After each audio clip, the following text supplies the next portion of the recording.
Break the silence, break the stigma. Badde kuba panelist abamanyi bukabuke kitubaliza mukama kati ekiddako kutalaga gwanga kubunyisa mawulire kubunyisa njiri mental health abantu bakitegeere bakinyonyoke tulabe engeri gye tukivunuka. Abantu bali bakuyalira musically naye ng'okyalina amaanyi wali waddawa omulamu ate kati nga bwolabye otuuka ekiseera nga music yekka olina okubaako kyomugattako ekizimba abantu because honestly nkuze sigenda kubeera mu myaka mirala 2 nga nkyali active in the industry, so you need to create avenues that will leave a legacy kati nga toli wekka and helping other young artists come up and grow. Nze ndi flow ya kusatu. Natandika kuyimba nga n'emyaka 17 I think around that time. It's a long while, but yeah, around that time. Yeah. Buliwobanga oli mu speech about toli wekka. Abasumba bano balinga abakusooli. Musumba ki bakola ki abasumba era musumba ki yakikola? Kuba abasumba ngo bakuba nnyo. No. Kiri jeno. Nkuba nti sola kuba abasumba tekisoboka kuba nze ndi mwana wa kanisa. You understand? But chiri jeno. Chiri jeno. Mental health.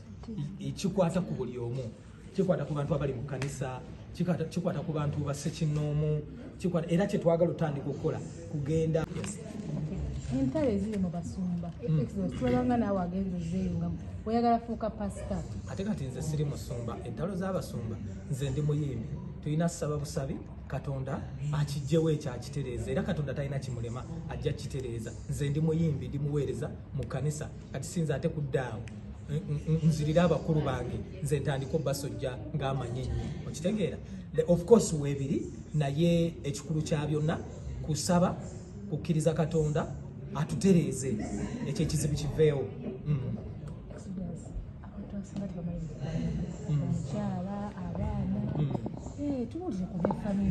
Famire gyeri bali bulungi nnyo, tebalina buzibu, tebalina mutawaana. Omukazi obeera naye nkugambye famire nnungi, tebalina buzibu, tebalina mutawaana. Ali batugamba nti wagwamu kale bitali birungi bakataka twewungo simanyi nti nno famire neekuddukako tekisoboka. Ne leero lwennyini mbadde n'abaana bange era ne ku Sande ndi nabo kati bwogamba muti anti famire kati famire ekuddukako etya tekisoboka. Just bigambo by'abantu, ekyo naawe okimanyi, bigambo by'abantu omanyi.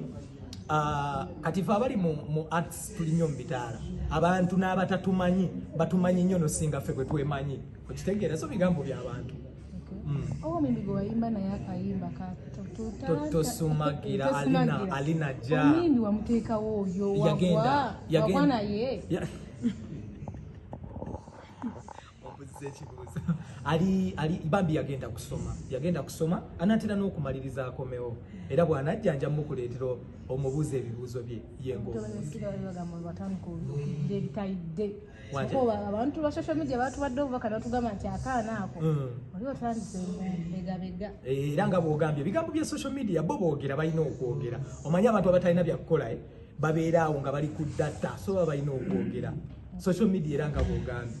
Ate nze nzira ntya ku muwala wange nentandika omunyonyogera gwolaba kisoboka oyo alinga muwala wange. Okay, Exodus.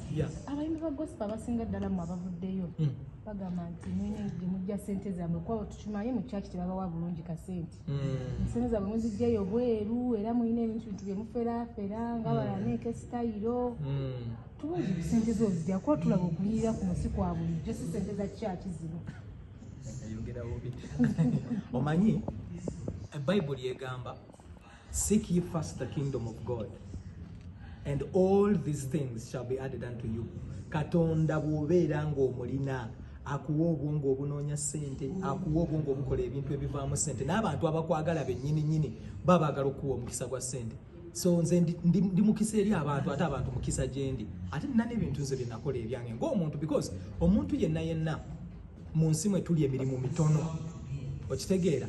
Fenna tetugenda kufuna kwegya emirimu, so olina okuba ng'osobola Katonda bw'aba akuwadde ekisa n'obaako by'okola ne bikumanyisa abantu, oba olina ocreatinga ebintu ebirala mu ebyo by'omanyi so that you be sustained. Ekyo nakiyiga giri emyaka 7 gye nagwa mu depression, bintu bingi ebyagwawo ne binzuukusa nimbaako naye geneeterawo ng'omuntu, so it's very important. Yeah. Aye fena buli omu alina embeera ye, so oyo muto waffe ajja tterera, muganda waffe ajja tterera. Si muntu mubi by the way Laneke, si muntu mubi naye Fujjo just yeri mutawaanya ajja tterera. Nagaba mususe kopanya ennyimba z'abaana bali ebweru Abanigeria sound waabwe ne mujameli yammwe. Kaakati ekirungi aga nti abalala bakoppa, okitegeera kati yayimbe, okitegeera abalala bwe baba bakoppa osanga okukoppa kye bamanyi, okitegeera kati ye nga Laneke yaave yayimbe so that bali abakoppa ensi ekola ki ebakyawa, naye ate obuzibu abakoppa ensi beyagala mwattu. Era yayimba kayimba n'agamba twagale ebyaffe. Ani? Laneke alina kayimba akaliwa ebyaffe. Laneke ayimba mbadde sikimanyi. Laneke nze mumanyi nga musojjisojji asojja naye bw'aba ayimba kirungi. Kati ffe twalabira ku ye nakyo kirungi, ekirungi twalabira ku ye ne tujja ne tubikola ate ne tumusukkulumako. Kati engeri ffe gye tukoppa yadde yayimbe, okitegeera ffe abantu batukyawe mbaga Laneke ayine Fujjo bannange, Laneke ayine Fujjo najja tterera, Fujjo lyeri mutawaanya muto wange ono.